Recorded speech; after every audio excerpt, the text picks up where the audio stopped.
C'est parti.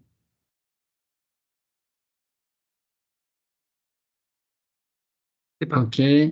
Ce que je vais vous proposer comme règle de fonctionnement, donc, c'est uniquement les personnes qui prennent la parole, qui ont leur caméra allumée pour plus de simplicité. Donc là, il y en a deux ou trois qui ont encore leur caméra. Donc, c'est pas qu'on veut pas vous voir, mais voilà, c'est plus simple pour nous à gérer ça. Donc, si vous pouvez éteindre vos caméras, merci. Ensuite, dans le déroulement, du webinaire, ce qu'on vous propose, c'est que si vous avez des questions à poser, vous les posez dans le chat, ou vous pourrez lever la main. On fera des moments séquences où on pourra échanger.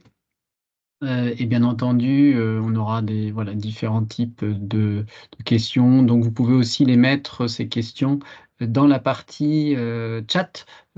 Christelle ou Emmanuel, tu es avec nous? J'ai cru voir Emmanuel Paris de l'équipe qui est avec nous. Oui, je suis tout à fait là. Donc Emmanuel, si tu peux faire donc Emmanuel que beaucoup d'entre vous connaissent, puisque c'est lui qui vous accompagne sur les formations CQP, agent Absolument. de silo. Donc voilà, il doit reconnaître un certain nombre de COP là, avec lesquels on travaille. Donc Emmanuel, si tu peux suivre la partie chat et puis Oui, d'accord. nous indiquer s'il y a des questions. Pas de souci, je m'en occupe. Michael, je ne sais pas si vous m'entendez, si vous avez la possibilité d'éteindre votre caméra, s'il vous plaît. Et puis, j'ai aussi, merci Michael, et puis ça doit être monsieur ou madame Pellissier, ou je ne sais pas, au jazz, si vous pouvez aussi éteindre votre caméra. On ne vous voit pas, mais on a l'impression que la caméra est allumée. Hop.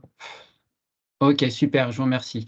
Donc, je vous propose de débuter. On est 31 participants, donc très heureux avec les équipes de Solutions Plus de vous accueillir pour ce nouveau webinaire qu'on va consacrer cette fois-ci à la moisson d'été. Donc, ça fait partie de nos rituels maintenant de vous proposer un certain nombre de webinaires, et en particulier celui sur cette moisson d'été. Alors, on dit spéciale moisson d'été, mais effectivement, on a l'impression que cette moisson d'été va être spéciale avec les conditions climatiques dans lesquelles on est. On aura peut-être le temps d'échanger là-dessus, mais avec les quantités d'eau qui tombent là actuellement, on a des retours d'un certain nombre de coopératives sur l'impact que ça peut avoir actuellement sur la qualité et la quantité de céréales là, qu'on aura sur cette moisson-là. Donc, condition une nouvelle fois assez particulière. On est vraiment maintenant dans des moissons qui, de l'une à l'autre, ne se ressemblent pas du tout. On aura l'occasion de le revoir aussi un moment sur la partie ventilation, où on voit que sur la partie climatique, il y a de plus en plus d'enjeux qui font qu'une année sur l'autre demande à mieux piloter effectivement cette collecte. Première slide avant de laisser la parole à Stéphane, juste pour rappeler la raison d'être de Solutions Plus et le pourquoi on fait ces webinaires. Donc, Stéphane, si tu peux passer voilà, la première slide. Donc, vous rappelez que... Intégralement? Oui, si, ce sera plus simple, oui. Simplement vous rappeler que Solutions Plus, donc c'est votre union de coopératives agricoles, hein. Donc là, nous, on a regardé tous ceux qui y participaient, mais vous êtes tous associés coopérateurs. Toutes les coopératives présentes sont associées coopérateurs à cette union, et que cette union vous accompagne grâce à des solutions uniques pour accélérer les transitions des coopératives agricoles. On vous accompagne sur 4 transitions: le climat RSE, évolution des métiers, des compétences, l'IA. Donc, on y reviendra en fin de webinaire. On va vous montrer comment on est en train de déployer l'IA sur la partie performance industrielle. Et puis, dernière partie donc, qui va concerner l'optimisation de la performance industrielle.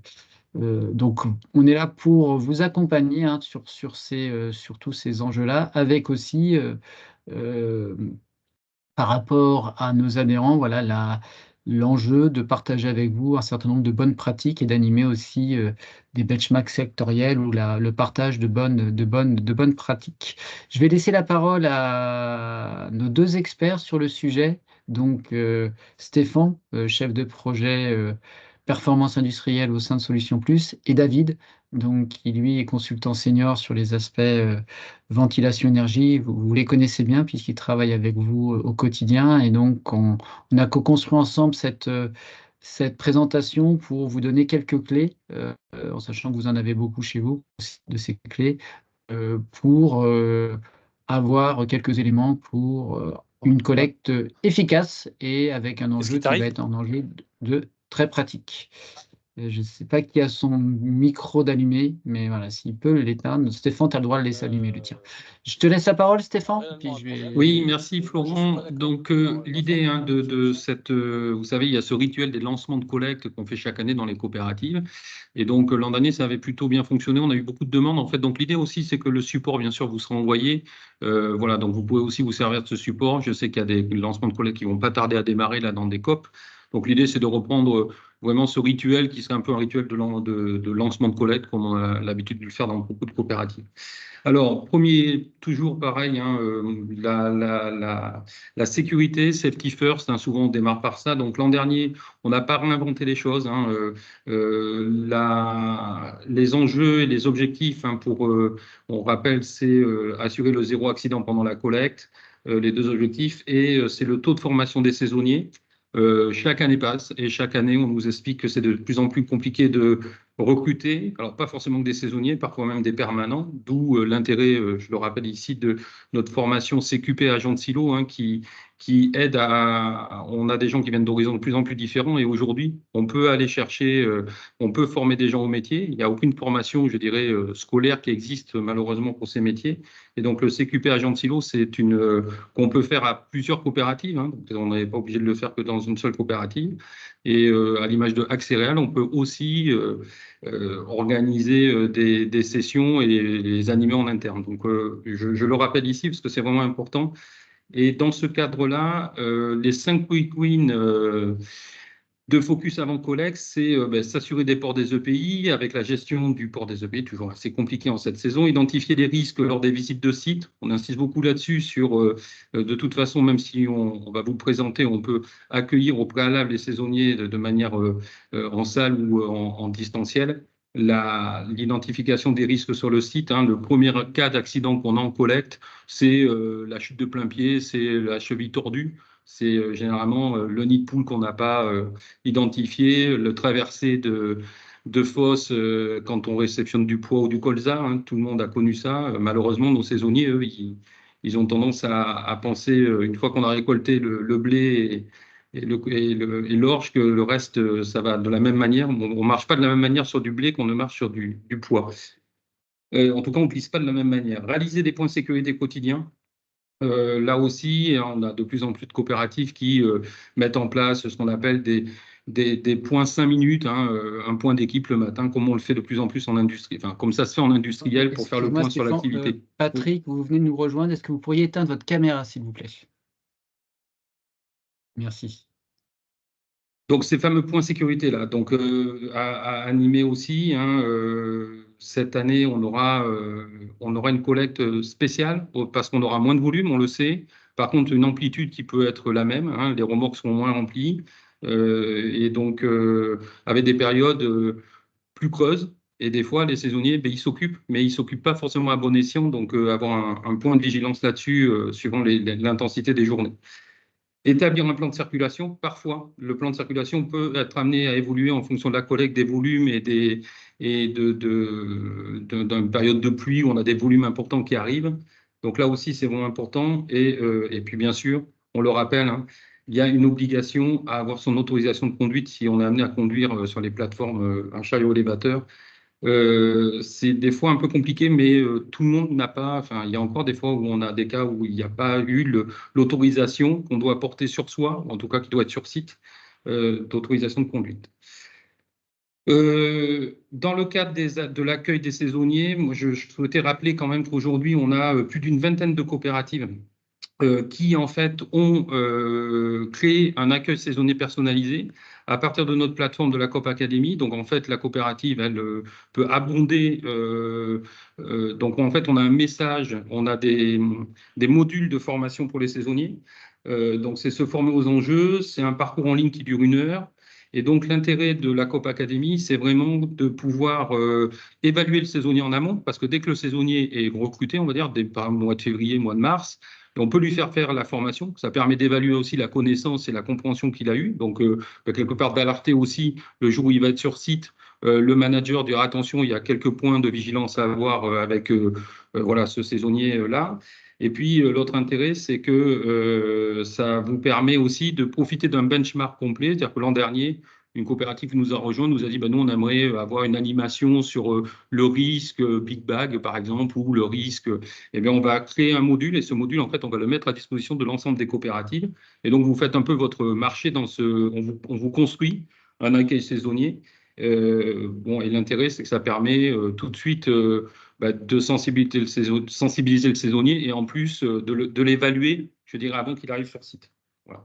Donc, la Coop Academy, hein, si vous êtes intéressé, on peut vous donner aussi des contacts dans les coopératives qui l'utilisent. Un parcours en ligne avec en plus une évaluation et donc et à la fin un certificat comme quoi la formation a été suivie. Donc, il y a aussi un autre intérêt, c'est qu'on nous l'a souvent demandé, c'est que pour l'inspection du travail ou pour l'ADREAL, les services ressources humaines, ils aiment bien avoir ce module-là parce que ça permet d'attester que tout le monde a suivi une formation, que ça rentre dans le cadre construit d'une intégration du saisonnier et qu'il y a une vraie évaluation derrière. Donc souvent, c'est assez intéressant. Et en plus, vous pouvez revendiquer le fait que il y a déjà une vingtaine de coopératives qui l'utilisent. Donc, quelque part, c'est quelque chose qui est adopté et qui fonctionne dans le métier. Donc, voilà. Et donc, on a déjà plus de 10 000 stagiaires. Alors, ça va très vite, hein, d'une année sur l'autre. Il y a beaucoup de saisonniers. Voilà pour la partie sécurité. Est-ce qu'il y a des questions, des ajouts, des points particuliers à ce niveau-là? Sinon, on va passer la main à David. Donc, je ne sais pas, Emmanuel. Je ne vois pas de questions, moi, dans le chat. Non, pas de questions dans le chat. Ok. À toi, David. Voilà, normalement, j'ai repris la main. Donc, énergie. Si on passe en revue un peu l'énergie, le bon objectif, bon indicateur. Donc, vous êtes de plus nombreux, je pense, à être de plus en plus nombreux à être familiers à cette notion de talon de consommation, en tout cas pour ceux qui utilisent nos outils, notamment OptiElec. Donc, le talon de consommation, c'est la consommation résiduelle qu'on retrouve sur beaucoup de silos quand l'ensemble des installations est à l'arrêt. On se rend compte que la consommation ne tombe pas à zéro. Et l'enjeu, c'est de suivre ce talon. Et on se rend compte avec les coopératives qu'on accompagne que quand on suit ce talon, on peut réussir à réduire son niveau d'une trentaine de pourcents. Donc, bon indicateur. Ensuite, au niveau de talon des sites. 5 quick wins. Avant collecte, que des choses qu'on a l'occasion de voir. Donc, nous, on a réalisé un grand nombre d'audits énergétiques, plus de 200 depuis, on va dire, dans ces 5 dernières années sur des silos. Et il y a un certain nombre de petits dysfonctionnements facilement réparables et qui peuvent générer des surconsommations, par contre, importantes. Donc, premier, tout ce qui concerne les fuites d'air sur les réseaux d'air comprimés. Des fuites qui génèrent quelques centaines, pour les plus grosses, près d'un millier d'euros, c'est des choses qui existent. Éteindre les compresseurs hors période de fonctionnement du silo. Donc, problème qui est lié au premier, à savoir que votre compresseur est là pour vous maintenir votre réseau sous pression. Vous en avez besoin uniquement quand le silo est en fonctionnement. Le reste du temps, le fait que le réseau soit sous pression, ça sert essentiellement à alimenter des fuites et le compresseur va fonctionner pour compenser cette perte par les fuites. Troisième point, qui est un point qu'on rencontre encore régulièrement aujourd'hui sur un certain nombre de silos. Vous êtes de plus en plus nombreux à avoir des silos équipés d'aspiration, de systèmes d'aspiration centralisés, souvent avec des cyclofiltres. Et on a souvent une temporisation à l'arrêt. Donc le système fonctionne dès qu'il y a un circuit que vous mettez en marche. Et lorsque vous arrêtez votre circuit, il va se passer encore un certain temps avant que le ventilateur d'aspiration s'éteigne et avant que le décolmatage des filtres se termine. Cette temporisation, autant elle est utile sur le décolmatage, autant elle n'est pas utile sur les ventilateurs d'aspiration. Et on voit encore régulièrement des silos pendant lesquels l'aspiration tourne 15 minutes, 20 minutes, parfois même plus, après l'arrêt de chaque circuit, ce qui fait un temps de fonctionnement inutile assez impressionnant sur l'année et aussi notamment en période de collecte. Donc c'est le bon moment, là on est encore dans la phase de creux avant le démarrage. Pour vérifier ça, souvent c'est une valeur à changer sur une supervision. Ça prend 5 minutes et ça peut faire gagner plusieurs milliers d'euros par an.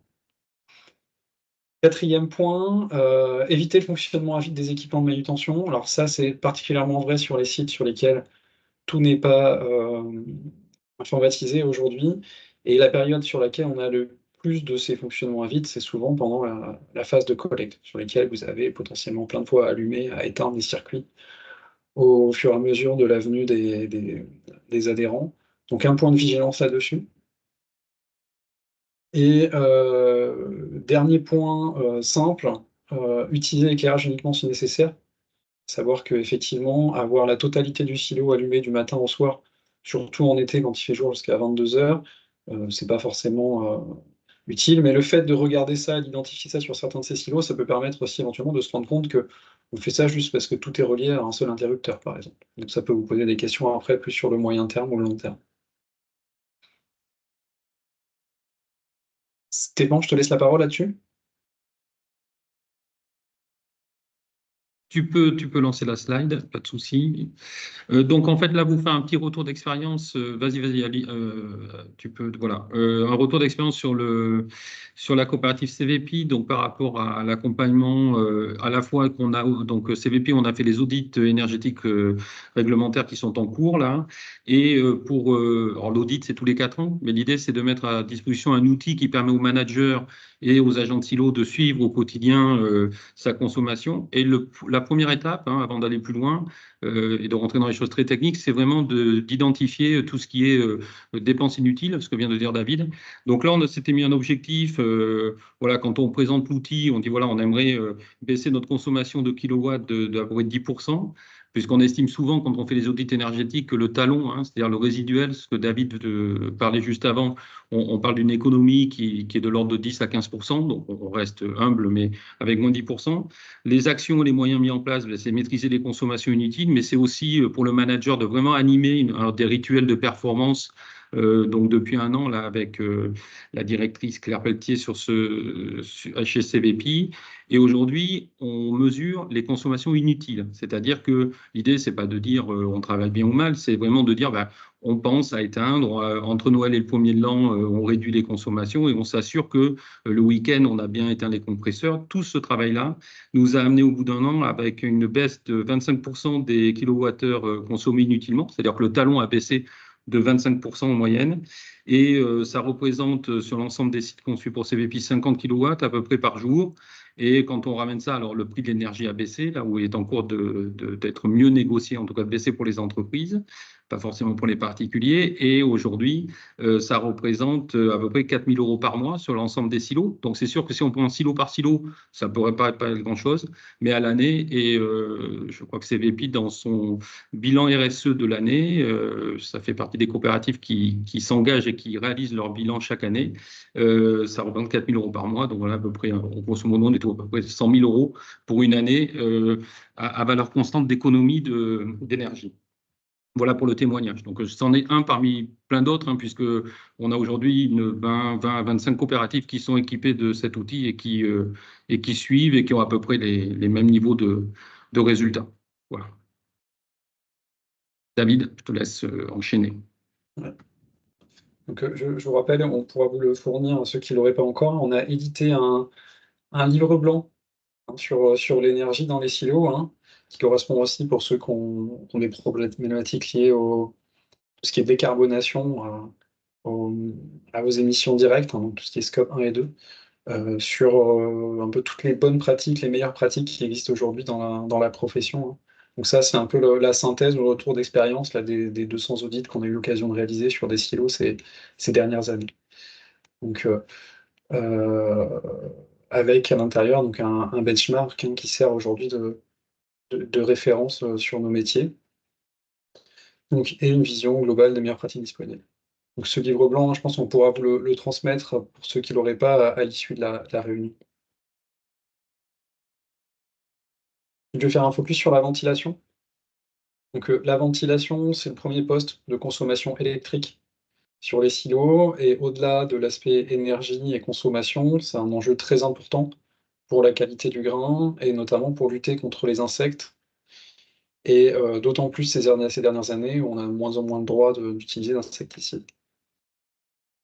Bon objectif, bon indicateur. atteindre, donc refroidir le grain le plus vite possible, atteindre le second palier de refroidissement, si possible, avant le 1er novembre. En tout cas, pour tous les silos où c'est possible, ça devrait être l'objectif. Et un bon indicateur, c'est le taux d'utilisation des heures de froide. Donc, nous, on a développé un outil OptiVentile qui permet de suivre notamment ce taux d'utilisation des heures de froide. Est-ce qu'à chaque fois qu'il fait froid dehors, suffisamment froid pour ventiler, est-ce que les ventilateurs sont bien allumés? Et ce qu'on s'est rendu compte dans les premières années d'utilisation, on a été assez surpris par le fait que dans beaucoup de cas, on exploite très mal les périodes de froid qui se présentent. Avec des enjeux, Stéphane va vous le montrer, avec des enjeux importants, quand on sait qu'on a de moins en moins de périodes de froid qui se présentent. 5 quick wins, donc faciles à mettre en œuvre en ventilation et importants à faire avant la collecte. Le premier, vérifier le bon sens de rotation des ventilateurs. Vérifier l'étanchéité des conduites d'air qui vont acheminer l'air du ventilateur à la cellule. Vérifier la présence d'un thermostat et son bon positionnement, et j'aurais pu dire et son bon fonctionnement aussi. Piloter la ventilation avec le thermostat et sans contrainte horaire, afin d'exploiter un maximum les périodes de froid qui vont se présenter, et pas hésiter à ventiler plusieurs cellules à la fois. Donc, je vais rentrer dans le détail de chacun de ces points. Vérifier le bon sens de rotation du ventilateur. Sur tous les ventilateurs, vous avez une petite flèche, comme ici, là, sur mon schéma, qui indique le sens de rotation dans lequel le ventilateur doit tourner. Il suffit d'une petite opération de maintenance où on aurait rebranché 2 des 3 bornes de l'arrivée d'électricité triphasée pour faire que le ventilateur se met à tourner dans le mauvais sens, ce qui vient complètement dégrader ses performances. Donc, il y a un enjeu à bien vérifier ça prend quelques secondes par ventilateur. Et sinon, le risque, c'est au bout de quelques semaines, on se rend compte que ça ventile beaucoup moins bien que d'habitude. Et avant qu'on finisse par se rendre compte que c'est parce que le ventilateur tourne dans le mauvais sens, on a potentiellement perdu, du coup, 15 jours, 3 semaines de retard sur le refroidissement au moment le plus crucial, c'est-à-dire au moment où le grain est le plus chaud.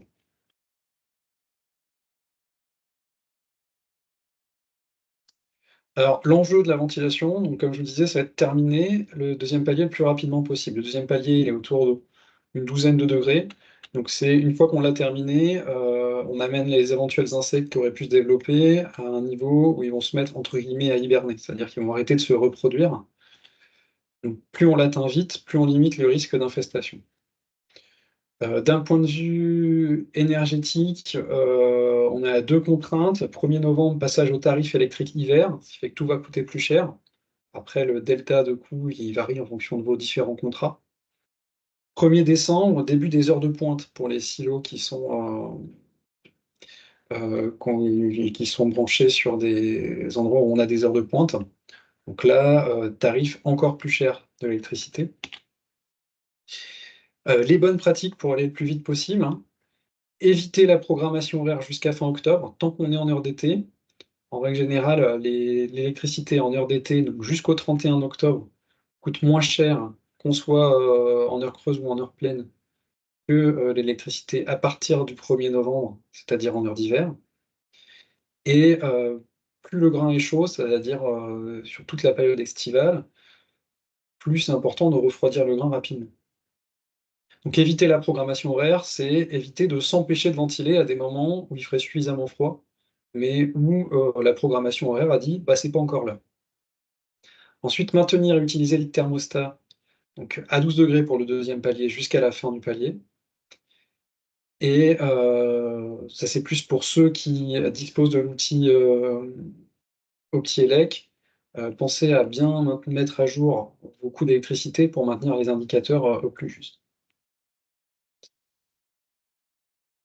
Un point important qu'on aime bien rappeler, notamment dans des formations sur la ventilation, pour essayer de bien faire comprendre à des gens qui ne sont pas forcément sensibilisés ou qui ne travaillent pas sur ces sujets-là tous les jours, si on se place du point de vue du ventilateur, plus il y a de pression en face de lui, moins il va envoyer d'air. Faut vous imaginer, moi j'aime bien cette image, vous imaginez en train de gonfler un matelas pneumatique. Si vous soufflez dedans, alors que le matelas est vide, vous soufflez dans un endroit où il n'y a pas de pression. Donc qu'est-ce qui se passe? À chaque insufflation, sans forcer, en tout cas vous allez envoyer le maximum d'air que vous êtes capable d'envoyer. Pour le ventilateur, c'est un peu pareil. Il va avoir un fonctionnement, là, donc ça c'est une courbe qu'on appelle pression-débit, qui correspond à la caractéristique pardon, que chaque ventilateur a. Pour le ventilateur, ça va correspondre à un point qui est par ici. C'est-à-dire qu'il va être capable, il n'y a pas beaucoup de pression, la pression elle est proche de 0, il va être capable d'envoyer le maximum de débit qu'il est capable d'envoyer. Nous, c'est plutôt ce qu'on cherche. Nous, ce qu'on cherche, c'est que dès qu'il fasse froid, on aimerait bien que le ventilateur envoie le maximum d'air froid. C'est pas toujours possible, mais on aimerait bien plutôt se rapprocher de ce cas-là.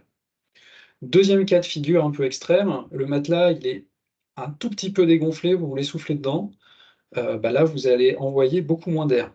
Vous êtes le même, vous avez les mêmes capacités, c'est comme si le ventilateur avait la même puissance, mais vous allez réussir à envoyer beaucoup moins d'air parce que vous devez combattre la pression, voire dans des cas extrêmes, il y a tellement de pression que vous n'allez pas réussir à envoyer de l'air dans le matelas, et c'est le matelas qui va se vider dans vos joues, en quelque sorte.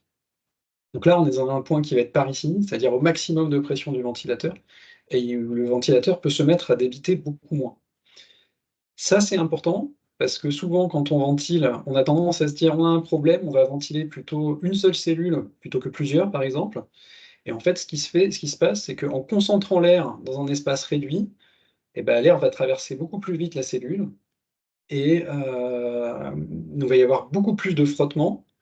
Qui dit frottement à compenser, dit, le ventilateur va devoir monter en pression et du coup, il va, débiter beaucoup moins. Et quand on fait des études sur le sujet, pour, des silos en particulier, on en a déjà fait pour certains d'entre vous, c'est pas rare qu'on se rende compte que dans une situation qu'on pensait bonne, en fait, le ventilateur envoie que 1/4 de l'air, qu'il est capable d'envoyer. Et en fait, on croit gagner du temps et on est en train d'en perdre énormément. Montrer un exemple de ça, on a pris un cas très basique là avec, 2 cellules, un ventilateur avec, 2 cellules derrière. On aurait pu le faire en prenant 6 cellules, ça aurait marché tout pareil. Dans le premier cas, on va ventiler une cellule à la fois et dans l'autre cas, on va ventiler 2 cellules à la fois. On a 2 cellules qu'on a remplies et on a du grain qui se trouve à 32 degrés dedans, c'est typiquement ce que vous pouvez avoir, en été juste après la moisson. Donc on va commencer à ventiler et donc, ce qui va se passer, c'est que, quand on envoie de l'air dans une cellule à la fois, donc on a un front, ce qu'on appelle un front de refroidissement, un front froid, on a le grain chaud qui va se remplacer par de l'air froid petit à petit, puis cette zone va monter. Quand on fait 2 cellules à la fois, et ben, ça va monter moins vite, mais ça va monter dans les 2 cellules en même temps. Et il y a un moment donné où, dans le premier cas, on va avoir ventilé en totalité, donc refroidi en totalité une cellule. On va la ramener par exemple autour de 20 degrés en été.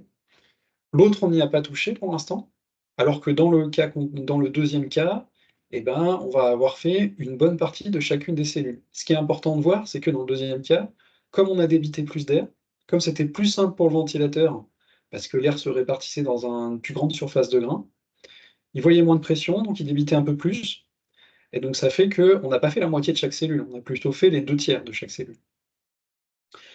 D'un point de vue consommation énergie, pour l'instant, on a consommé la même chose. Dans l'exemple, c'est les durées qui sont indiquées en bas, là, on a ventilé par exemple 120 heures de chaque côté. On va continuer, donc là, à gauche, on va commencer à faire la deuxième cellule, et à droite, on va continuer à faire les 2 cellules en même temps. Et il y a un moment donné où on va avoir fini les 2 cellules sur la gauche, là, donc dans notre exemple en 168 heures, alors qu'à droite, on est assez loin d'avoir fini. On a fait à peu près 70 de l'avancement.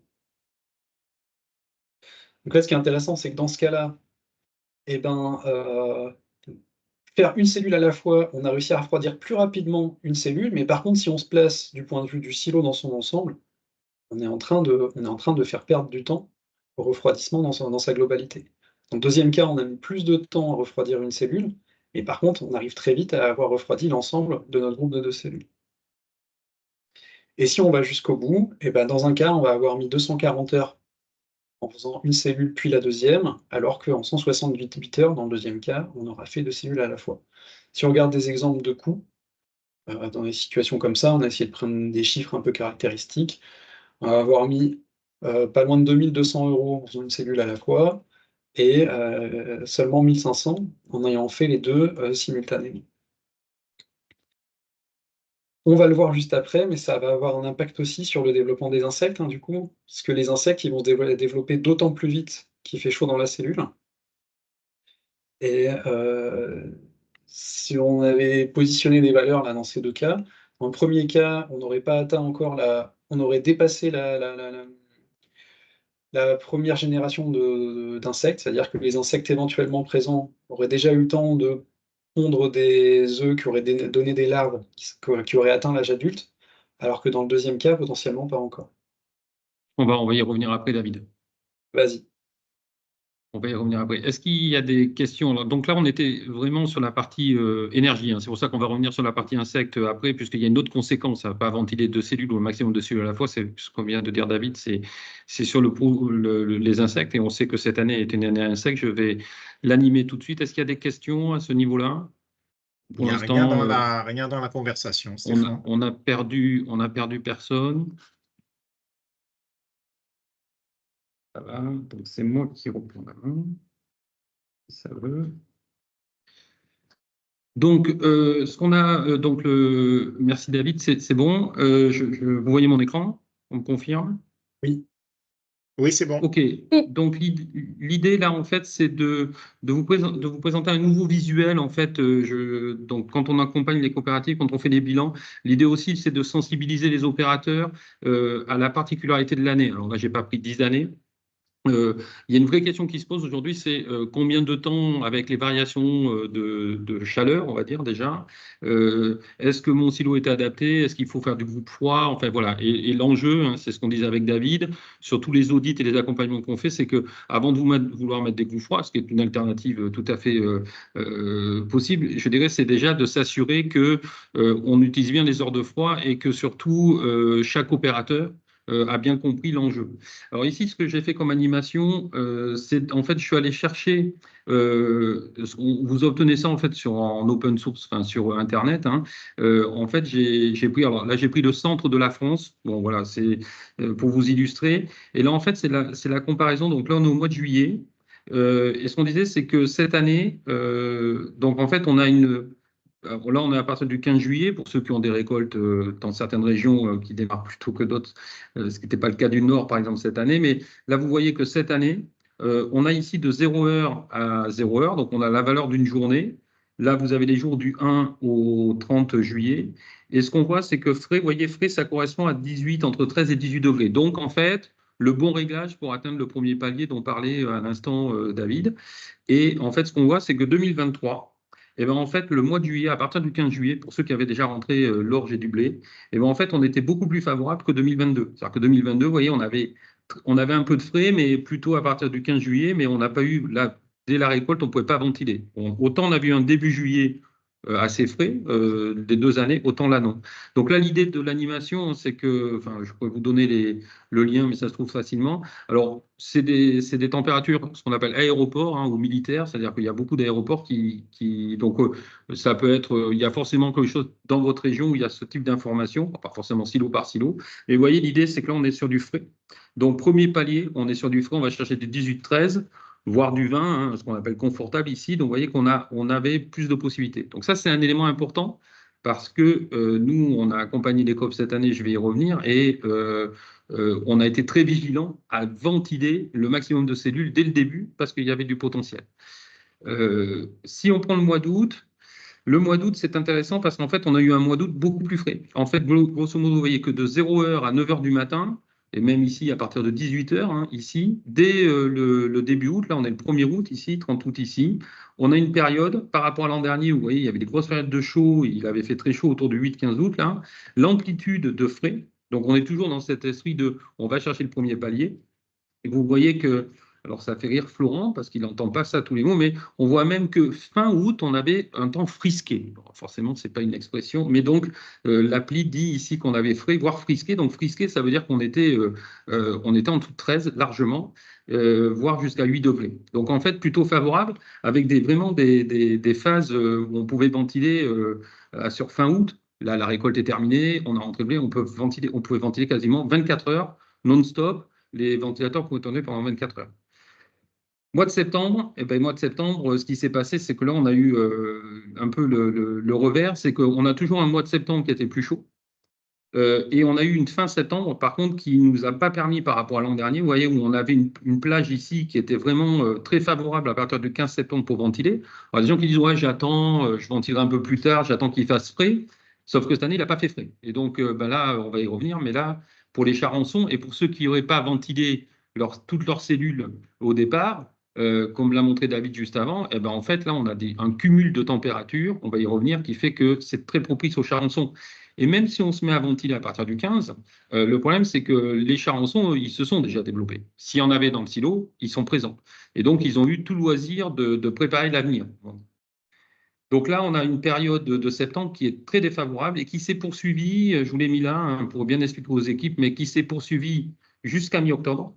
Alors que l'an dernier, on a vu un mois d'octobre plutôt frisqué, frais et très froid. Alors là, je suis plutôt centre de France. Hein, donc, quand on dit très froid, c'est-à-dire qu'on est en dessous de 7 degrés. Donc, pour certains, l'an dernier, il était assez facile d'attaquer le deuxième palier sorti de fin août. Là, cette année, ou même fin septembre, là, cette année, plus compliqué. Alors, on voit qu'ici, après, il a fait plus frais, mais qu'à partir du 15 octobre. Donc là, vraiment une période très défavorable cette année qui explique entre autres les charançons. Alors pour ceux qui ont des groupes froids, forcément, ils n'ont pas eu ce problème-là, mais malheureusement, ce n'est pas 100% du parc aujourd'hui et ça ne le sera pas demain, ce n'est pas possible tout le temps. Donc voilà, cette petite animation pour vous montrer que, ben, en fait, on peut expliquer aussi et sensibiliser. On ne sait pas le temps qu'il fera demain. On serait bien content de le savoir. Et là, on voit bien que cette année, il fallait profiter de juillet et d'août. Alors, je vais revenir sur un témoignage du groupe Ad Vitam dans le Nord. Donc, une collecte en 2 temps cette année, pour d'autres COP du Nord, Noriap et d'autres coopératives qu'on accompagne. Il y a une phase plutôt, il s'est mis, la deuxième phase a été très compliquée parce que la récolte, il a plu, il y a eu 2 récoltes, en fait, on va dire quasiment. Par contre, on s'était mis un objectif en disant cette année, 90% des heures de ventilation seront utiles. Ça veut dire qu'on ventilera au bon moment, qu'on ira chercher un maximum les heures de froid. Il fallait absolument améliorer ce critère sur les 2 années d'accompagnement. On a mis en place des rituels de suivi de performance de la ventilation dès les premiers remplissages de cellules. Donc là, ça nous a permis, alors je parle de Vitam, je ne peux plus parler de Bonneval, hein, ça nous a permis aussi de tout de suite intervenir. Les managers ont pu s'assurer de 4 choses, de 3 choses. C'est identification des problèmes techniques, ce que disait David, un thermostat qui fonctionne moins bien, qui est moins bien réglé. Hein. Des fois, quand je le dis chaque année, mais quand on veut régler un thermostat, la molette, des fois, elle est à 5 degrés près. Tout le monde n'a pas la super technologie dans ses silos. Ça nous a permis d'identifier des défauts de compétences. C'est pas méchant quand je dis ça, mais quelque part, c'est la personne pensait avoir compris ou on lui avait dit que, renouvellement de génération. Moi, j'ai appuyé sur les boutons, j'ai toujours fait comme ça, sans trop comprendre derrière. Et puis, peut-être une modification qui a eu lieu et la personne n'a pas compris. Donc, ça nous a permis de voir tout de suite si, bah oui, c'était bien compris. Et puis, on a eu un management au plus près des équipes dès le début de la campagne, donc avec une efficacité. Alors, le chiffre n'est pas inventé, mais Vitam le sait. On a un résultat à 91% des heures de froid de ventilation utile. Il est resté quelques cas, voilà, des fois un peu particuliers. Mais globalement, je dirais c'est un bon lancement de la période de ventilation. Ce n'est pas pour autant que Ad Vitam n'a pas eu de charançon. Ce n'est pas pour autant que les autres communes n'ont pas eu non plus. Mais en tout cas, comme dans les accords Toltec, le 4e accord Toltec, on a fait du mieux qu'on pouvait. Voilà. Risque insecte, David, je te laisse commenter la slide et je garde la main. Ouais. Juste pour dire que oui, 90% en moyenne, on part plutôt de valeurs inférieures à 50% au départ. Hein. C'est quand même un sacré résultat d'atteindre les 90. Excusez-moi. Tu mets ta caméra, David? Oui. Voilà. Donc, risque insecte, ça c'est quelque chose qui vous préoccupe tous. C'est important de bien comprendre, en tout cas pour le charançon, comment ça marche, hein, mais pour les autres insectes, c'est des choses assez similaires. Hein. Donc, comme le disait Stéphane, on est sur un cumul de température. C'est le fait d'avoir passé un certain temps dans une température favorable qui va favoriser le développement du charançon. L'exemple qu'on partage ici, là, c'est l'exemple d'un silo réel qui est situé dans la Beauce, sur lesquels on a la température de la température moyenne, l'évolution de la température moyenne dans une cellule, hein. Donc ça, c'est la courbe orange que montre Stéphane ici. Ce silo, il avait pour caractéristique, hein, d'avoir un mode de pilotage avec une programmation horaire qui interdisait la ventilation avant 23 heures et après 5 ou 6 heures du matin. Ce qui fait que s'il faisait froid dès 19 heures le soir, on attendait quand même qu'à 23 heures pour ventiler, tout simplement. Ce qu'on a mis, donc, c'est l'évolution de cette température, donc la réelle. Et la deuxième courbe, c'est qu'est-ce qu'on aurait pu avoir si on avait exploité la totalité des heures de froid. Donc dans les deux cas, hein, le silo, il part avec du grain à 32, et ils ont commencé à ventiler le 9 juillet, quand ils ont commencé à remplir le grain. Et ils ont terminé donc leur premier palier, hein, donc ramener le grain autour de 20 degrés ou un tout petit peu plus chaud au 15 septembre. Arrivé au 30 octobre, hein, on avait révisé à peu près 30% sur le deuxième palier. Donc on est assez loin de l'avoir réalisé. Si ils avaient exploité toutes les heures de froid qui s'étaient présentées, et donc on a vu qu'il y en a eu un certain nombre, ils auraient pu augmenter de beaucoup le temps de ventilation chaque nuit. On aurait pu atteindre, compte tenu du temps nécessaire pour refroidir les cellules, la fin du premier palier au 14 août. Vous voyez, 14 août, 15 septembre. Dans un cas, du 9 juillet au 14 août, il faut un bon mois pour finir le refroidissement. Dans le deuxième cas, ils ont mis en réalité 2 mois. Donc c'est moitié moins. En continuant comme ça, toujours sans horloge, on aurait pu atteindre, compte tenu des périodes de froid qu'on a eues, le deuxième palier au 15 octobre. Ça veut dire qu'au 15 octobre, on arrive autour d'une douzaine de degrés dans le silo, 12-14 degrés, c'est la température à laquelle le charançon arrête de se développer. Ça veut dire que si jamais on a eu un début de développement, on sait qu'à partir du 15 octobre, on fige la situation au niveau où on est arrivé. Et en fait, tout ce qu'on a là, tout ce qu'on observe, l'écart entre les deux courbes, le temps où on a passé, le nombre de jours qu'on a passé à des températures plus élevées dans la réalité que sur notre estimation, c'est du temps en plus pour les charançons pour se développer. Donc tu peux passer à la diapo suivante. Voilà, donc ce qu'il faut voir, hein, c'est que les charançons, ils se développent proportionnellement, c'est un modèle d'Arvalis qui montre ça, proportionnellement à l'écart entre la température dans le grain et 14 degrés. Et on voit qu'en gros, quand le grain est à 32 degrés, ça fait qu'il va se développer presque 4 fois plus rapidement qu'à 20 degrés. C'est-à-dire qu'en une semaine, dans du grain à 32 degrés, il y a autant de développement d'insectes qu'en un mois dans du grain à 20 degrés. D'où l'enjeu, hein, dès les premières semaines, dès qu'on commence à remplir les cellules, de bien commencer à ventiler du point de vue de ce développement d'insectes.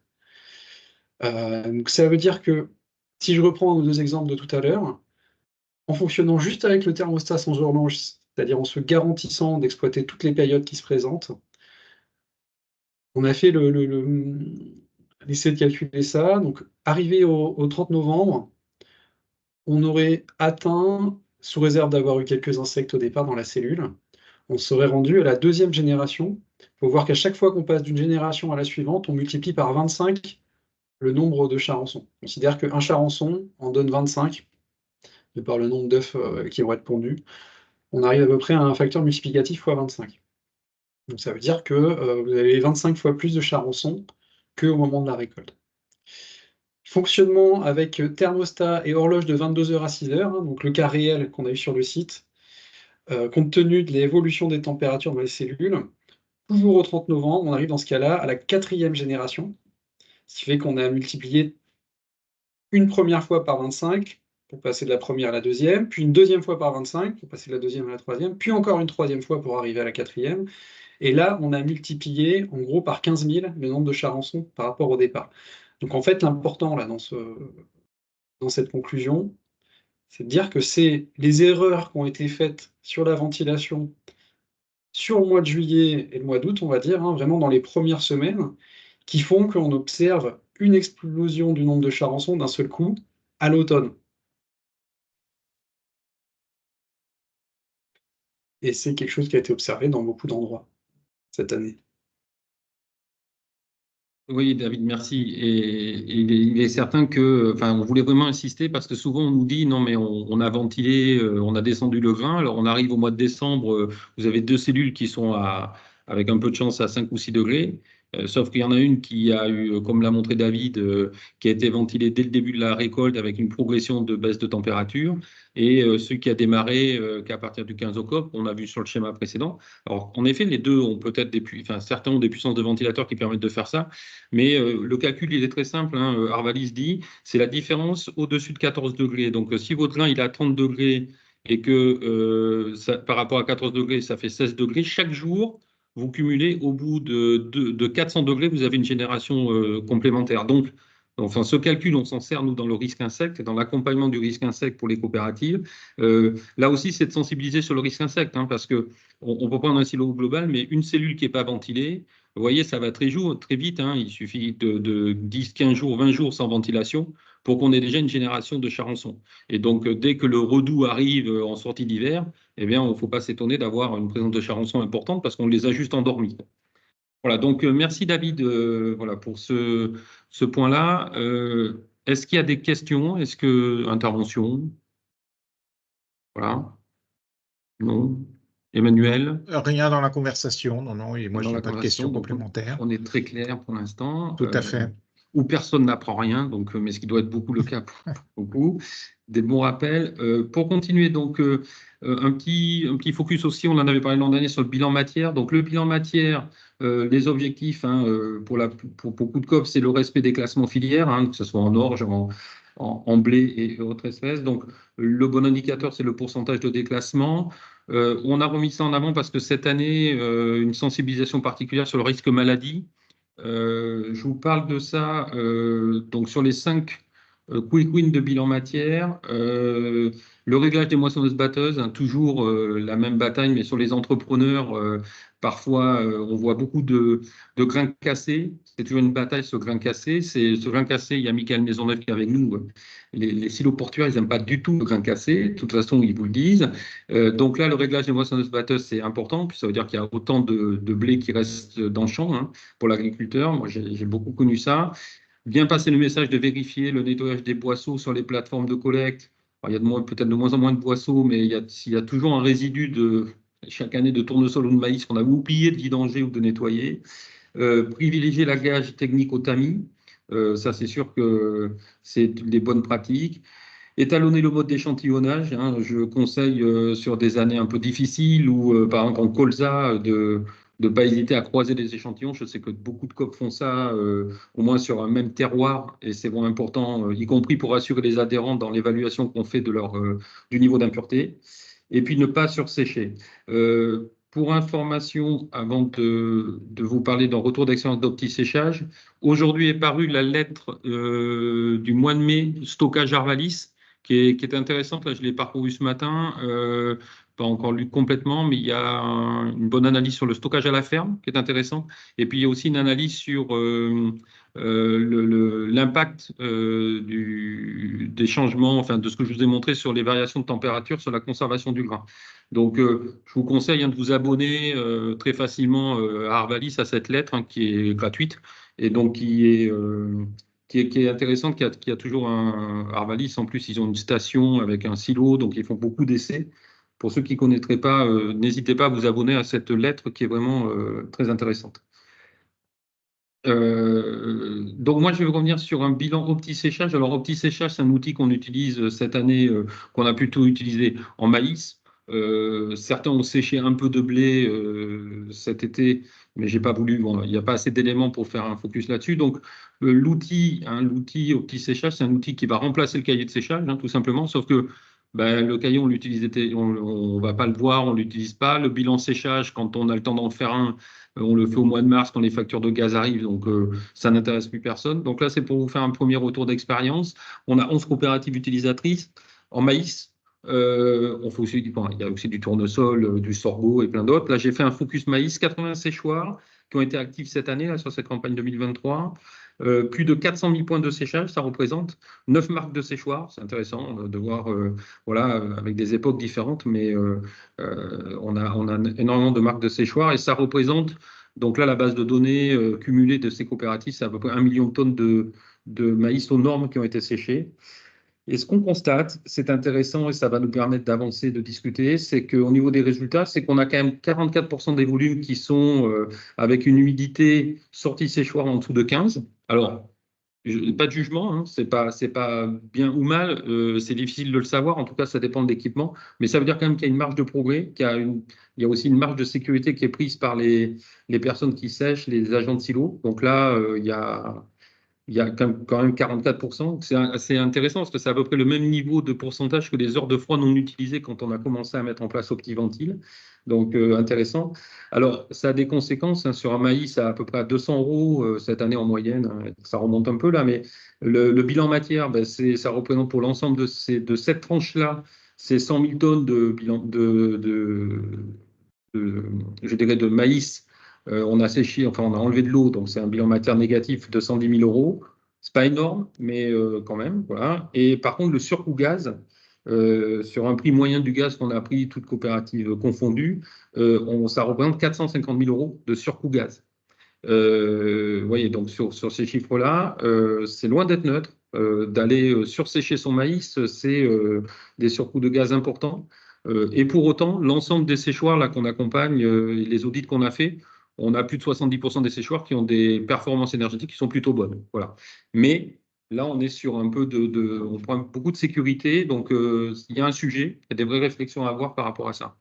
Voilà, le retour sur le petit séchage, je remercie les COP présentes là, qui nous ont fait confiance et qui ont augmenté soit leur parc, soit ont pris l'abonnement. Voilà pour la partie, cette partie-là. Et Florence, c'est à toi de prendre la main. Est-ce qu'il y a quelques questions peut-être avant? De remarques?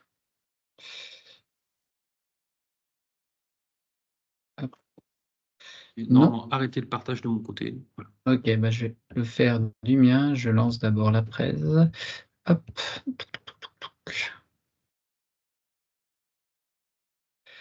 Hop.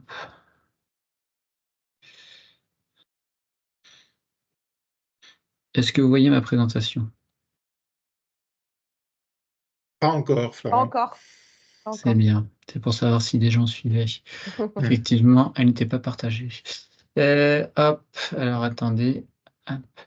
Donc, on voulait vous présenter avec l'équipe de Solutions Plus les travaux qu'on mène actuellement sur l'IA pour vous dire concrètement comment ça va se décliner sur notre offre en matière de performance industrielle, en sachant que l'idée, c'est de vous proposer des outils qui permettent de vous accompagner dans votre quotidien, surtout dans les prises de décision qu'on peut avoir dans des temps assez courts.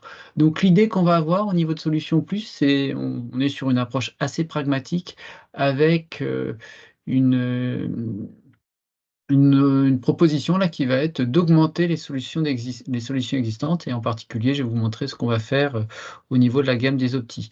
On est présent sur 3 sujets. On est en train de retravailler comment on augmente nos formations, en particulier la COP Academy, comment on travaille sur la partie performance industrielle et puis sur l'évolution des métiers. J'aurai l'occasion de vous présenter aussi un projet sur lequel on est en train de travailler et qui devrait vous intéresser. Sur la partie performance industrielle, donc, on a un projet avec l'ADEME qui s'appelle OptiPlus, donc, qui vise à développer des modèles prédictifs. Donc, je vais revenir juste après. Et puis, deuxième projet dont je vais vous parler, c'est le projet CopPilot. On est en plein développement de ce projet, donc, qui va consister à vous proposer des assistants IA sur un certain nombre de thématiques que vous devez gérer au quotidien.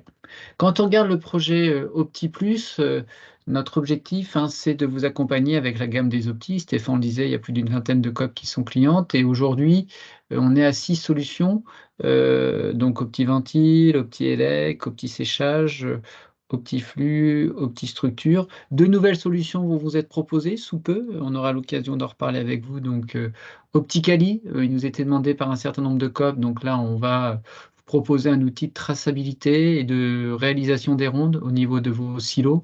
Donc ça, c'est un outil qui sera disponible à la rentrée. Et OptiCarbone, un nouvel outil qui va vous permettre de mettre à jour vos bilans carbone. Donc là, des outils qui nous qui nous ont été demandés, toujours dans une idée de co-développement, qui sont travaillés avec les coopératives agricoles. On l'a dit, quand on fait la somme de toutes les COP qu'on accompagne, on est plus près des 25 en fait, COP utilisatrices que des 20, avec le développement assez fort, hein, Stéphane le disait, sur le séchage, hein, puisqu'il y avait peu d'outils qui existaient avec des parcs qui ne sont pas uniformes, d'où le fait de la difficulté d'uniformiser ça rapidement. Donc, on a proposé ces outils de traçabilité sur le séchage avec des gains assez importants, simplement en étant quasi immédiat dans la partie analyse. Et puis, toujours des outils qui se veulent d'aide, donc avec un enrichissement des compétences métiers. Voilà, donc on ne croit pas à l'automatisation tout azimut, on croit plutôt à mettre à disposition des outils d'aide à l'exploitation pour vous permettre de mieux gérer, mieux piloter vos activités. Un sujet fort pour nous aussi, en tant qu'union de coopératives agricoles, hein, c'est une demande qui nous sont faites aussi par les coopératives agricoles, c'est vous garantir la propriété des données. Donc, sur tous les outils qu'on est amené à travailler, vous restez propriétaire. On a donc ce projet qui est financé par l'ADEME, donc on est sur 300 000 € de développement avec 3 axes, une optimisation de la performance. On va vous proposer toute une série de nouveaux outils d'aide à la décision. Un outil qu'on va mettre à votre disposition, par exemple, c'est un outil qui va vous permettre de faire le dimensionnement de ventilateurs. Ça, c'est des questions assez récurrentes sur lesquelles on est amené à intervenir et on s'aperçoit qu'il y a peu de connaissances métiers, d'où le fait qu'on va vous proposer ce type d'outils-là et des outils aussi qui vous permettent de faire du gain en termes de consommation électrique avec des solutions qui vous seront proposées de manière automatique. On va vous proposer un dashboard silo, donc qui va vous permettre de suivre la performance de vos différents silos et mutualiser un petit peu tout ce qu'on vient de vous présenter, donc la partie électricité, ventilation, séchage, aussi sécurité et qualité. Donc tout ça sera disponible à travers un seul outil qui renverra après aux applications qu'on peut avoir. Et enfin, anticipation des performances futures à travers des modèles prédictifs. Je ne vais pas vous faire un cours là sur l'IA, simplement vous dire que pour travailler sur l'IA, il faut avoir des bases de données. Et la chance qu'on a à Solutions Plus, c'est qu'en vous accompagnant, près de 25 COP sur les sujets électricité, ventilation et séchage, on dispose maintenant d'assez de données pour en fait faire du machine learning. Donc on va être sur du machine learning supervisé, où quand on a une base de données assez importante, on peut la diviser en deux pour avoir des données d'entraînement et des données de test et définir ensuite un algorithme. Et puis après, quand vous avez des données de test, voilà, pouvoir tester tout ça, valider et donc être dans une démarche voilà, qui nous permet de développer des algorithmes de prédiction. Une nouvelle fois, tout ça n'est possible que si vous avez assez de données. Et là, au bout de 2 ans, puisque les outils nous tournent depuis 2 ans, on commence à avoir une base de données de référence assez propre, parce que ça aussi c'est important d'avoir de la donnée assez propre pour avancer avec vous sur ce sujet-là. Concrètement, donc, quels sont les sujets sur lesquels on est en train de travailler et où on va pouvoir vous proposer une réponse à la rentrée? Premièrement, sur la partie électricité, donc prédire le risque de dérive de consommation électrique et le coût associé. Donc, pour ceux qui ont EDF et moi, ce sera l'équivalent de mon silo et moi, si vous voulez, donc pour regarder les dérives de consommation et pouvoir non plus être dans du constat, mais pouvoir identifier des dérives. Et ce qui va être assez intéressant, puisqu'on est en train de faire l'exercice, c'est aussi d'identifier des dérives sur des silos auxquels on ne pensait pas, et donc vous permettre d'agir assez facilement. Pareil sur la ventilation, donc prédire le risque de sous-utilisation des heures froides, c'est ce que disait David hein, tout à l'heure. On a été très surpris, nous, de constater qu'en fait, il y avait une sous-utilisation des heures froides, donc ça peut paraître vraiment contre-intuitif dans une période de réchauffement climatique, mais on s'est aperçu, alors souvent c'était lié à des blocages liés à de l'histoire sur le fait qu'on ne voulait pas utiliser pendant l'été voilà, les heures pleines, mais finalement une heure pleine d'été est beaucoup moins chère qu'une heure creuse d'hiver pour certains contrats, d'où le fait voilà, pouvait y avoir ces dérives-là. Mais nous, l'idée, c'est de pouvoir prédire cette sous-utilisation, tout ça grâce à la donnée qu'on a pu acquérir sur les 2-3 dernières années, et puis avoir ce retour sur le risque insecte, et puis toujours d'être dans un impact de coûts associés, donc vous permettant derrière d'avoir des euros. Et sur la partie séchage, on est sur le même exercice, hein, l'objectif, c'est de prédire le risque de surconsommation énergétique. On est en train de réfléchir aussi sur la partie bilan matière, ce que vous a présenté Stéphane. Là aussi, on voit qu'il y a quelques enjeux assez importants. Sur le séchage, comme vous le savez, alors là, je pense que cette année, ça devrait sécher normalement. Il y a aussi ce sujet d'une campagne qui dure de séchage qui peut durer 3-4 semaines et qui, si elle est mal pilotée, peut avoir des coûts assez importants, d'où le fait, voilà, de vous proposer ces outils-là. On en est où? Sur la méthode de travail, donc on a fait une partie collecte des données, on a analysé les données, on est en train de travailler sur les modèles prédictifs et là on passe à l'étape en fait d'implémentation et de développement de ces modèles-là. Donc toutes les COP qui travaillent avec nous sur OptiELEC, OptiVentile et OptiSéchage auront ces modules qui leur seront présentés à la rentrée, en sachant qu'un certain nombre de COP ont déjà travaillé avec nous. On a fait un séminaire il y a un mois, une dizaine de COP qui étaient présentes pour valider les modèles ou les hypothèses sur lesquelles on avait décidé de travailler. Donc voilà un acte fort et un projet voilà, qui permet de répondre de manière très pragmatique à ce sujet IA, hein. Comme beaucoup de structures, je pense que ça doit être la même chose pour vous, on vous demande de mettre de l'IA maintenant. Donc nous, on va le traiter comme ça au niveau de la partie Opti et avec un vrai, voilà, on l'espère, un vrai gain de valeur pour votre pilotage au quotidien. Le deuxième sujet qu'on est en train de développer et qu'on tenait à vous présenter, là on va beaucoup communiquer dessus, donc dans les mois qui viennent, et c'est le projet CopPilot, donc qui est l'assistant IA au service des métiers de la performance, IA au service de la performance des métiers, des assistants IA. On est en train de travailler, voilà, une déclinaison de ChatGPT, de l'IA générative pour nos métiers. Donc, l'idée, c'est l'IA générative, c'est une IA qui génère du contenu, alors soit sous forme d'image, soit sous forme de texte.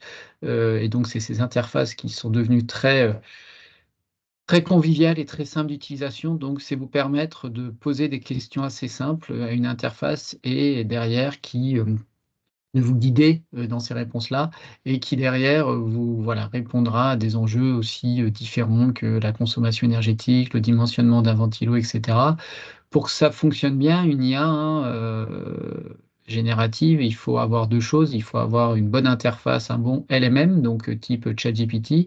Il faut avoir aussi du contenu de qualité, de la méthode. La chance qu'on a à Solutions Plus et dans les fédérations professionnelles hein, pour lesquelles on travaille et on est dans la continuité, c'est d'avoir généré beaucoup d'écrits. Donc l'idée, c'est de mettre tout ce savoir à votre disposition de manière un peu plus simple. Et sur la partie, je prenais cet exemple sur la partie ventilation, mais c'est assez, pour moi, voilà, c'est le premier type d'outil sur lequel on va travailler. On vous posera quelques questions et sur la base de ces questions, vous aurez accès à notre base de connaissances aussi en termes de courbe de charge de ventilo.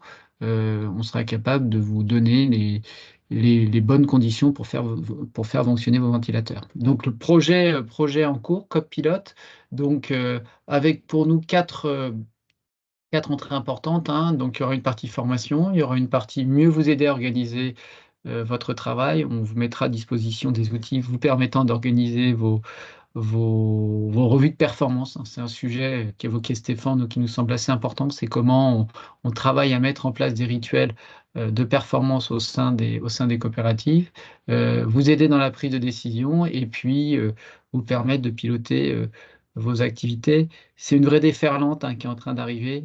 Et donc là, l'idée, c'est de vous accompagner dans cette déferlante-là. On est persuadé que nous, qu'on ne sera pas remplacé par l'IA, mais plutôt remplacé par une personne qui utilisera l'IA. Et donc là, l'idée, c'est de vous mettre à disposition tous ces outils assez rapidement. Les quatre métiers qu'on a décidé de travailler, donc c'est d'abord les TC, puisque ça nous semble important au vu des enjeux liés à cette population qui est cet outil qui leur soit mis rapidement en place. Le deuxième métier, donc un métier qui vous concerne, hein, c'est l'exploitation.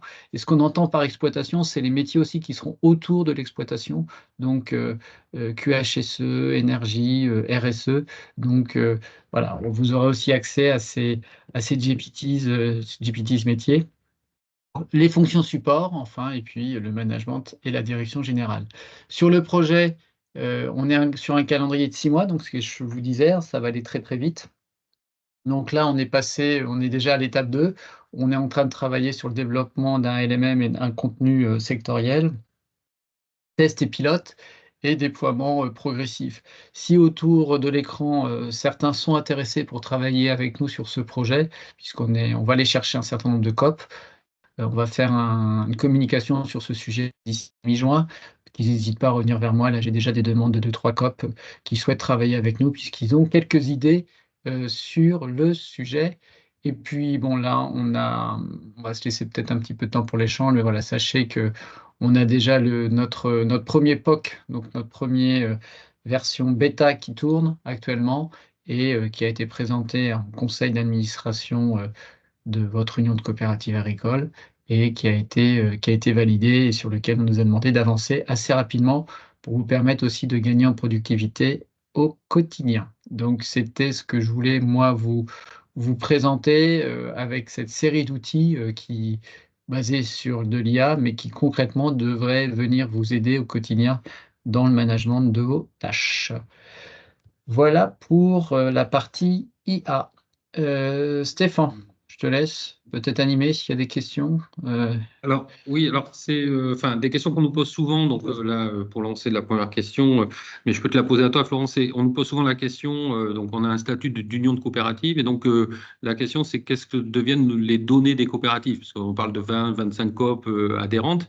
Et donc, en fait, c'est aussi de rassurer par rapport à la déontologie et le fait qu'on ne soit pas une entreprise privée, puisque le fait d'être une union de coopérative, voilà, où sont stockées les données de nos outils. Demain, on parle d'intelligence artificielle, toute cette base de données, de connaissances. Voilà, de juste savoir un Donc peu on est très comment. clair, hein. Alors effectivement, cette question est assez importante et elle est posée par un certain nombre de coopératives qui travaillent avec nous sur le sujet. Donc, vous restez propriétaire de vos données, hein, c'est écrit dans nos conditions générales de vente. On peut anonymiser vos données pour faire un certain nombre de tests, pour développer les modèles, mais in fine, on ne fait aucune utilisation commerciale de vos données qui reste votre entière propriété. Donc ça, c'est des sujets assez importants. Ça le sera d'autant plus sur l'outil Opticali qu'on est en train de développer, qu'on vous présentera là d'ici un mois et demi, parce que là, on va être sur des enjeux forts quand même de traçabilité et d'impact, des fois sur des choix de filière. Donc voilà, il y a cette garantie qui vous est qui vous est donnée hein, sur l'utilisation qui peut être faite de vos données. Merci, Florent. Est-ce qu'il y a d'autres questions? Est-ce On les des prend. interventions? Alors, Michael Maisonneuve, tout à l'heure du silo de Nantes, voulait être rassuré ou pas sur l'état des cultures. Donc, je suis désolé, Michael. Ce que je disais, c'est que nous, on ne fait pas un point en fait aujourd'hui sur l'état des cultures. Là, je renvoie surtout. Là, j'ai vu aussi dans la lettre Arvalis de cette semaine, il y avait 7 organismes stockeurs qui donnaient un peu des orientations. Il y avait Advitam, il y avait qui donnait un point aussi sur la pression maladie, ou qui disait aussi que dans le sud-ouest, en fait, les données étaient plutôt, enfin, dans le sud-ouest, c'était plutôt bon. En fait, c'est ce qui était écrit. Mais par contre, beaucoup d'inquiétudes. Hier, j'étais avec des coqs de l'Est qui disaient qu'il ne faudrait pas qu'il y ait trop de beau temps là, parce que vu la couleur des feuilles, il y a vraiment un risque de maladie très fort. Ça veut dire aussi que dans l'accueil des saisonniers, donc là, je vous renvoie, hein, n'hésitez pas, mais vers Thierry Suzan, vers Raphaël Suzini ou Aurélien Brevelin, qui sont nos formateurs qui interviennent dans le CQP agent de silo.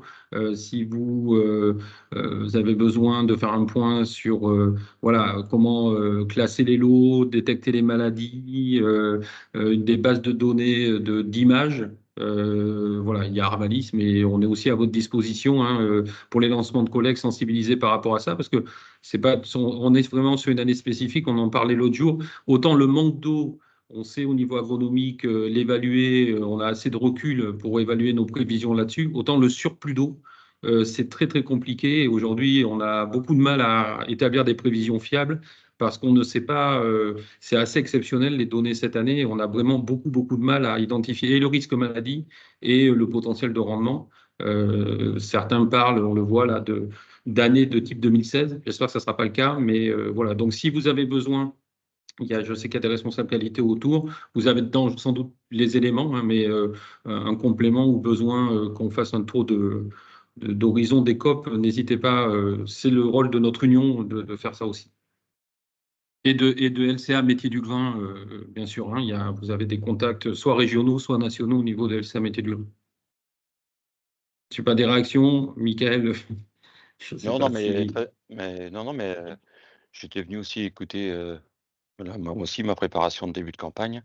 Donc, je suis très intéressé parce que bah, ce que j'ai appris aussi, voilà, on est dedans, la culture RSE, essayer d'optimiser tous ses coûts et puis le travail aussi de la ventilation.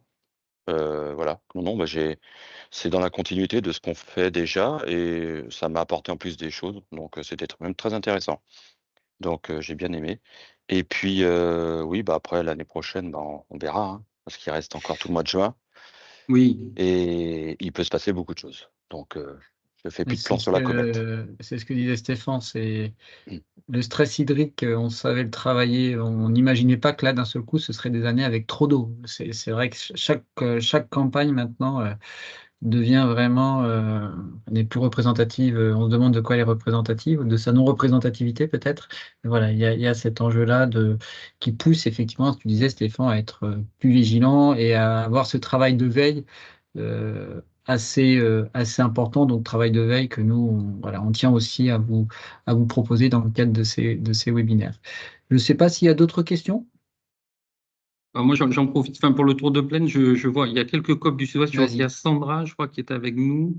J'ai cru voir. Je ne sais pas si elle nous confirme que dans le Sud-Ouest, cette année, est-ce que ça sera une bonne année pour le Sud-Ouest? Parce que ça fait quelques années où c'est dur, où il y a de la sécheresse. Est-ce que cette année, les cultures sont plus favorables? Est-ce que ce qu'on lit dans la presse est vérifié? Alors, comment dire, je ne serais pas aussi optimiste du coup. Pardon. Il faut se méfier. Après, on donne trop d'informations aux acheteurs, c'est pas bon. Non, non, enfin, nous, en tout cas, on n'est pas si optimiste que ça. Côté sanitaire, on est plutôt préoccupé par rapport au risque d'onde. Et ensuite, côté rendement, alors on entend de tout, mais on a des parcelles tellement hétérogènes que ça reste difficile au final, de faire une moyenne et de sortir un rendement moyen, c'est compliqué. Personne ne veut s'avancer côté terrain. Alors voilà, mais ça ne sera pas une année, une très belle année, non.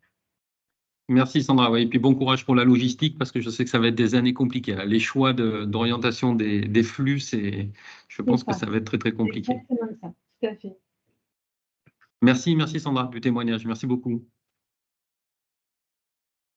Je ne sais pas s'il y a des questions. Dans le tour de plaine, on avait, je crois qu'on a aussi, je ne sais pas si on a les représentants du centre qui nous fassent un petit, parce que j'entends moi des choses un peu différentes sur le centre, donc je ne sais pas si, donc il y a quelques personnes d'Accès Réal, donc s'ils ont quelques informations, moi, je serais preneur. Non, il n'y a personne d'Accès Réal. Ici de Hack, j'ai vu qu'il y a un Jean qui est là, mais je ne sais pas si. Si. Alors, Le temps d'appuyer sur le bon bouton microphone. Là. Par contre, je suis dans Axial Service, donc c'est la branche transport route du groupe. Donc, je ne sais point dire ce qu'il y en est au niveau de l'état de culture, l'avancement, etc. J'en suis désolé. C'est pas grave, Par merci. contre, on a Jean Meillard avec nous, Jean? Oui, je crois. Oui, vous m'entendez? Oui, on Oui. t'entend, Jean, oui. Salut. Donc moi, je vais parler que pour ma zone, donc la zone Sud-de-Loire. Je ne vais pas parler pour la zone à Christophe qui malheureusement n'est pas là. Zone Sud-de-Loire, on a de tout, vraiment de tout. Je pense que côté rendement, on va avoir des surprises. Clairement, on va encore les ranger dans les blés. En général, c'est pas bon signe. Tout ce qui est mise en place des maïs, ça a été un peu compliqué. Tournesol, un peu compliqué. Voilà. Pour le moment, on va pas trop tirer de plan sur la comète non plus. On est un peu comme tout le monde. C'est relativement sale dans la plaine. Donc c'est pareil, ça peut impacter sur les rendements. Et puis on a toujours nos petits risques d'onde et des choses comme ça. clair. Très C'est bien. clair. Non, mais Bon, il va y avoir des plans, il va y avoir des plans qualité. Enfin, je souhaite bon courage aux responsables qualité de chaque coopérative, parce que je pense que cette année, il va y avoir des plans de qualité, il va y avoir un besoin de réactivité, de beaucoup de surveillance et de tri des lots sur les plateformes et dans les silos. Ouais, ça va être. Il n'y aura peut-être pas les volumes, mais c'est pas pour ça que ça sera une année facile. Bon, bah, en tout cas, voilà, on n'en a jamais laissé non plus, hein, donc on va garder le moral.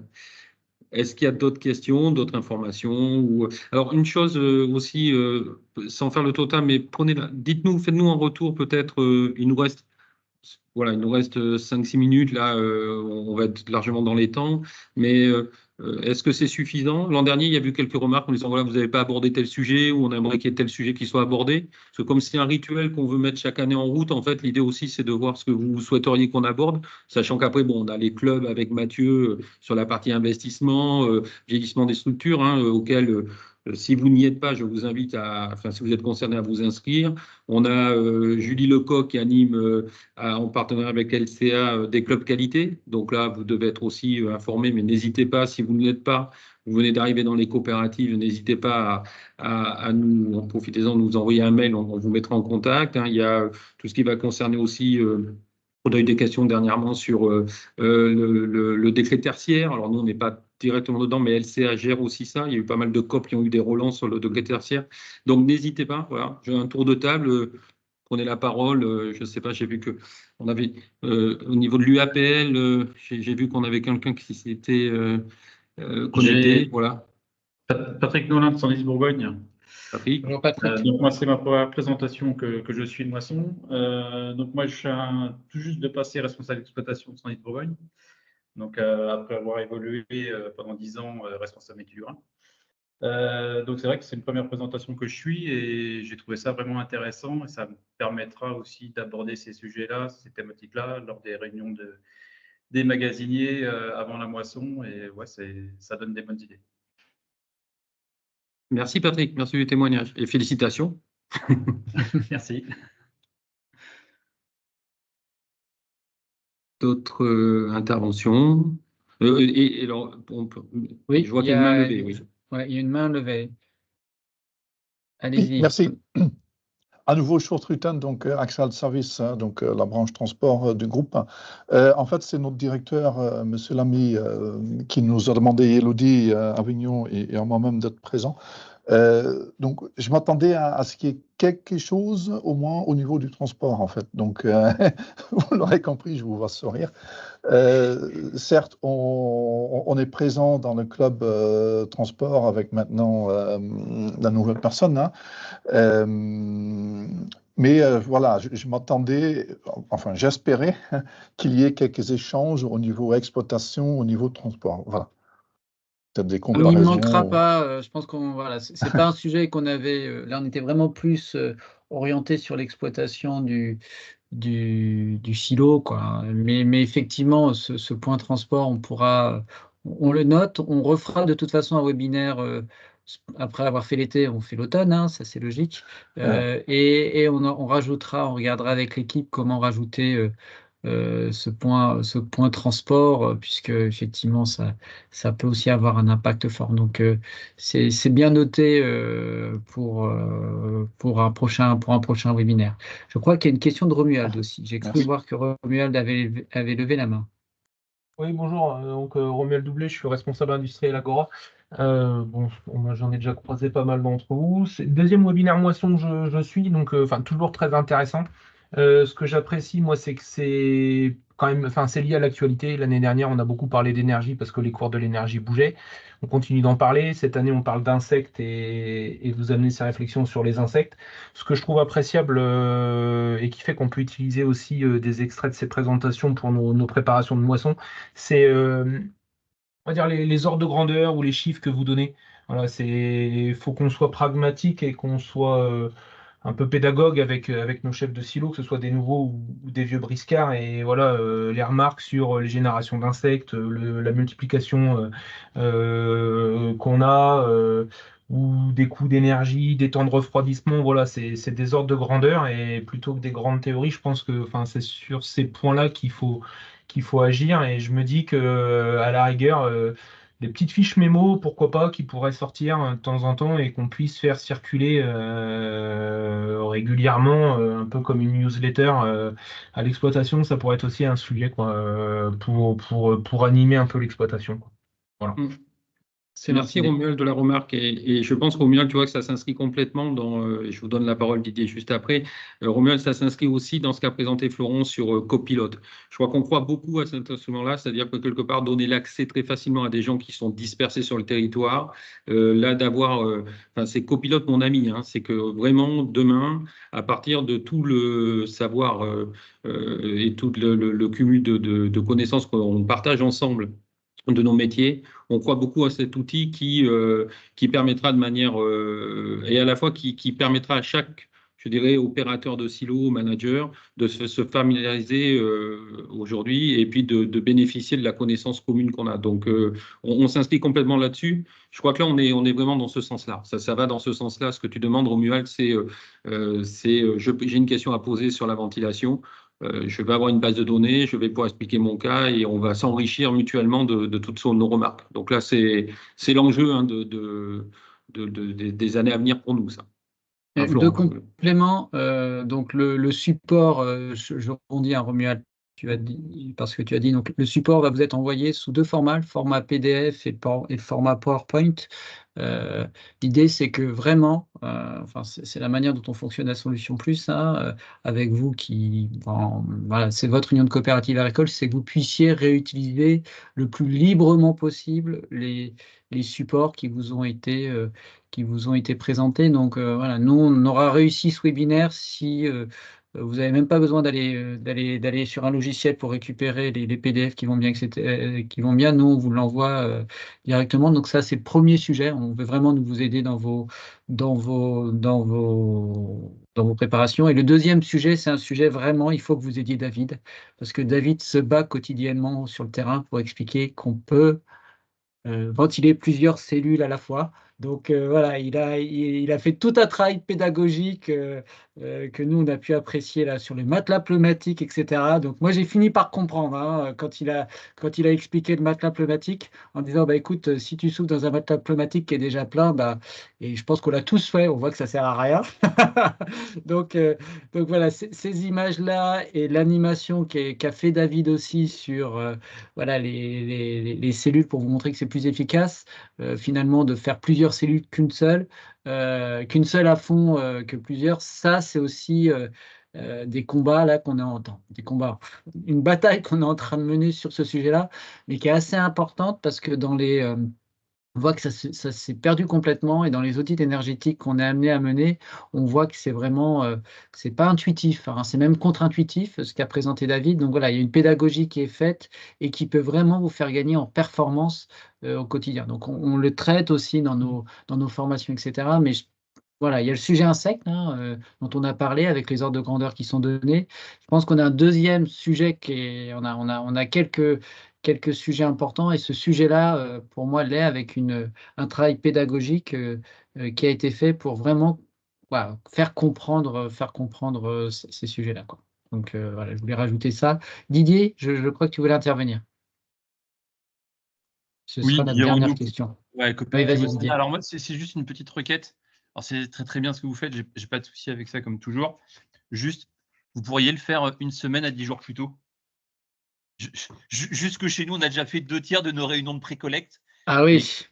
Et que je ne vais pas refaire mon PowerPoint avec vos présentations qui sont très bien. Mais voilà, comme nous, d'ici 10-15 jours, on va attaquer les premières orges. On a déjà attaqué nos réunions de pré-collecte. Donc, bon, je vais faire une newsletter avec 2-3 points qui sont apparus et qui sont importants. Bon, voilà, c'était juste si l'année prochaine ouais, on peut gagner on une retient, semaine, Didier, je suis preneur. Ok, on va le faire plutôt sur la mi-mai. On a toujours la question de la date là, mais effectivement, mais le mois de mai est un peu compliqué, pas compliqué, Ouais, mais un mois un peu à trop. Donc il a pour trouver une date l'année prochaine. Mais effectivement, on retient Didier ce serait bien de le faire un peu plus tôt. Je vous propose d'arrêter là pour tenir les horaires qu'on s'est donnés. Ce qui est assez intéressant là, c'est que c'est toujours un indicateur, mais voilà, qu'on est resté une trentaine, un peu plus de 30 pendant toute la présentation, donc ça vous a intéressé. Donc nous, ce qu'on va faire, on va le faire rapidement. On va vous envoyer le support, on va vous envoyer la vidéo aussi, hein, que bien entendu vous pouvez faire circuler. Et puis, on vous renverra aussi, David l'a présenté, le livre blanc. Donc je me charge de faire suivre ce livre blanc sur les audits énergétiques. Et on reste à votre disposition avec l'équipe si vous avez des questions complémentaires. Et merci beaucoup à tous et merci à Stéphane et David d'avoir animé ce webinaire. Alors, Merci beaucoup. Merci à tous. Julie et merci à Agnès pour les supports. On la remercie. Ouais, aux César, aux Oscars, et merci à tous. Merci Allez, au revoir. Au revoir. Et bonne collecte. Au revoir. Au revoir. Merci à tous, au revoir.